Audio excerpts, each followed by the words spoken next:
महाराष्ट्र राज्य हे देवी भक्तांसाठी एक वरदानच आहे। कारण याच ठिकाणी देवीची 3.5 पीठं आहेत। कोल्हापूरची महालक्ष्मी हे पूर्ण पीठ असून अत्यंत प्राचीन शक्तीपीठ आहे। कोल्हापूरला दक्षिण काशी असे म्हटले जाते। इथे सतीचे 3 नेत्र पडले म्हणून या ठिकाणाला शक्तीपीठ प्राप्त झाले।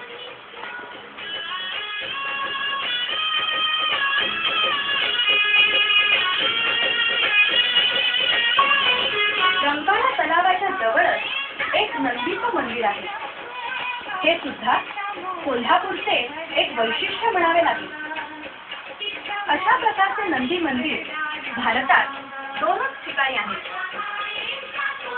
एक तर म्हैसूरमध्ये व दुसरे कोल्हापूरमध्ये। या ठिकाणी आपणाला भरपूर आगळं वेगळं दिसून येतं। ते म्हणजे नंदीची मूर्ती मंदिराच्या गाभाऱ्यात आहे व शंकराची पिंड अर्थात शिवलिंग मंदिरात बाहेर आहे।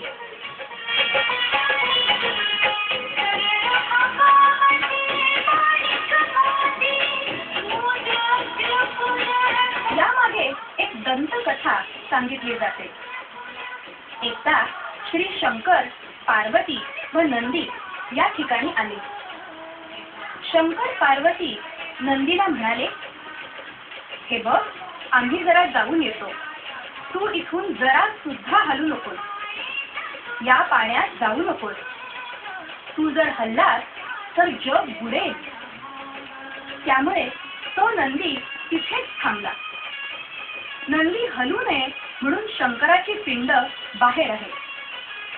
या मंदिराचे वैशिष्ट्य असे की नंदीची मूर्ती वर्षाला गहूभर पुढे व तिळभर मागे सरकते।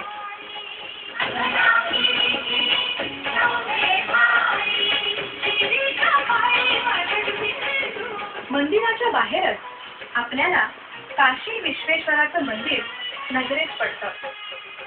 हे मंदिर महालक्ष्मी मंदिराच्या उत्तरेत घाटी दरवाजाच्या परिसरात असून ते खूप प्राचीन आहे। हे मंदिर 6व्या ते 7व्या शतकात बांधलेले असावे। चला तर देवी भक्तांनो, आता आपण मंदिरात जाऊन आदिशक्ती जगत जननी श्री महालक्ष्मी मातेचं दर्शन घेऊया। श्री महालक्ष्मी मातेचं मंदिर शहराच्या मध्यवर्ती आहे। मंदिरातील बांधकाम हेमाडपंथी असून अत्यंत भव्य व सुबक आहे। एकूण जोडकाम बेमालूम साधलेलं असून शिल्पचातुर्य वाखाणण्यासारखे आहे। मुख्य मंदिरासाठी निळत काळा दगड वापरलेला असून अत्यंत भोटीव व गुळगुळीत आहे। मंदिर बाहेरून तारांकित आहे। उत्तरेला घाटी दरवाजा आहे। या दरवाजावर एक घंटा आहे।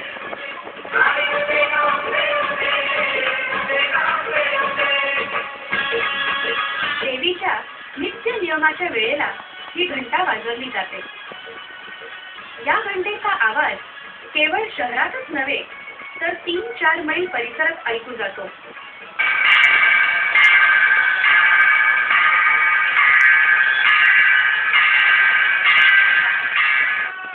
महाद्वारातून प्रवेश करताच दिसतं ते मंदिराचं शिल्प कौशल्य अगदी वाखाणण्यासारखं आहे।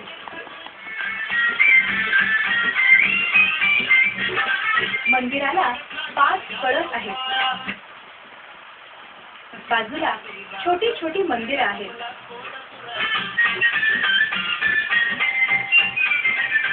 तसेच श्री कात्यायनी माता आणि व्यंकटेश्वराचं मंदिर कोरलेलं दिसतं।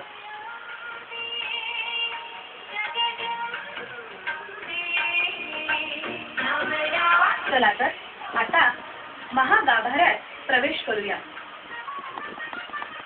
मंदिराच्या गाभाऱ्यात श्री महालक्ष्मीची मूर्ती दगडी चबुतऱ्यावर उभी आहे। मूर्ती पश्चिमाभिमुख असून अत्यंत आकर्षक, नयन मनोहर अशी आहे। देवी श्री चक्रावर उभी आहे असे म्हणतात. मूर्ती काळ्या रत्नशिलेपासून बनवलेली आहे. मूर्तीचा दगड टणक नसून मृदू आहे. स्कंद पुराणांतर्गत देवी महात्म्य व मूर्ती रहस्य या प्रकरणात मूर्तीचे स्वरूप पुढील प्रमाणे वर्णिले आहे. मातुलिंग गदाम खेटम पानपात्राच बिभ्रती नागलिंगं च योनी बिभ्रती नृपमूर्तिन.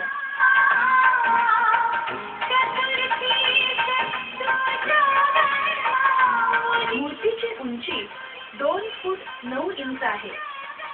मूर्ती चतुर्भुज असून वरच्या उजव्या हातात गदा व डाव्या हातात खेटक म्हणजे ढाल आहे. खालच्या 2 हातांपैकी उजव्या हातात मातुलिंग आहे. मस्तकावर सुवर्ण मुकुट आहे. मूर्तीच्या मागे सिंह आहे. मागील बाजूस 4 फूट उंचीची प्रभावळ आहे.